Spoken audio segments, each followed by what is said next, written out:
Mark Bouris joins us now. Hi, welcome back. You said before looking after yourself and your health is very important as far as keeping your business healthy too, right? Well, I think Colin, that's important. You've got to go into your business with a healthy mind. You've got to actually be ready for business every Monday, for example, like today. But it's also about sort of your mental health generally. Yeah. I think business owners, to be frank with you, suffer from a lot of trauma, because they're dealing with the banks, they're dealing with the government, they're dealing with the tax office, they're dealing with their customers, they're dealing with suppliers, landlord, etc. They're all traumatising. So mental health is really important, and one way I think you deal with mental health in business is through exercise. Okay.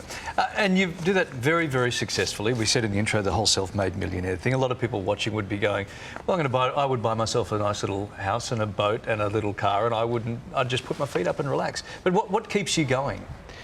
Well, my go is not to go and play golf. I just don't enjoy those things, to be frank with you. I have to be mentally active, and maybe it's sort of an obsession I have, and maybe it's my way of dealing with a whole lot of issues, in your life. So for me, I like to keep really, really busy.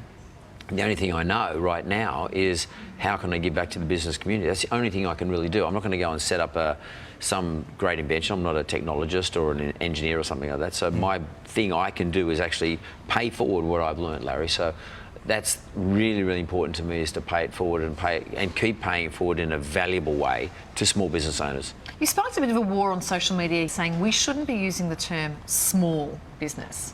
Yep. The reason for that is I don't want small business owners, and I'm using the word now myself, but I don't want people to think of themselves as being small.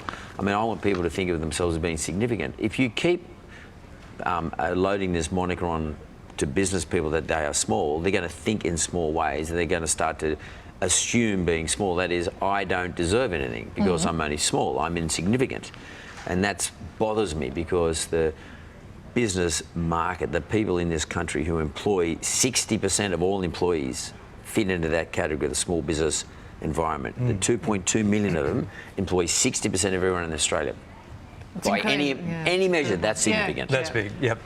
60% of new businesses close within the first 3 years. That's an incredible statistic. Correct. Is there one theme? Is there one theme through all of that? Is there one mistake that all those businesses, all those startups are making? I think so. I think the one mistake just about all of them make, and also some of the successful ones, but they just have a bit more luck, is that they don't have a structure.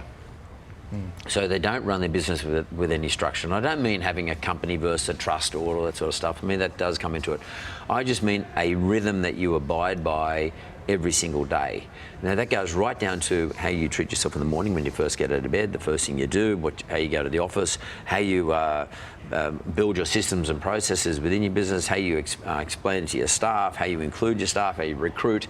There is a structure to run a business successfully, and that's one of the things I'm really, really passionate about, running structures and having rhythms in a business. And we love your passion for it. And you want to share all this knowledge. You've launched the new Masterclass. Tell us about that.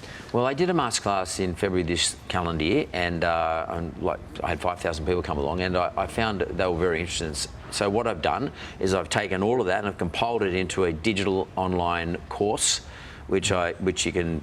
It's a 3-hour course, which you can go onto my website and get.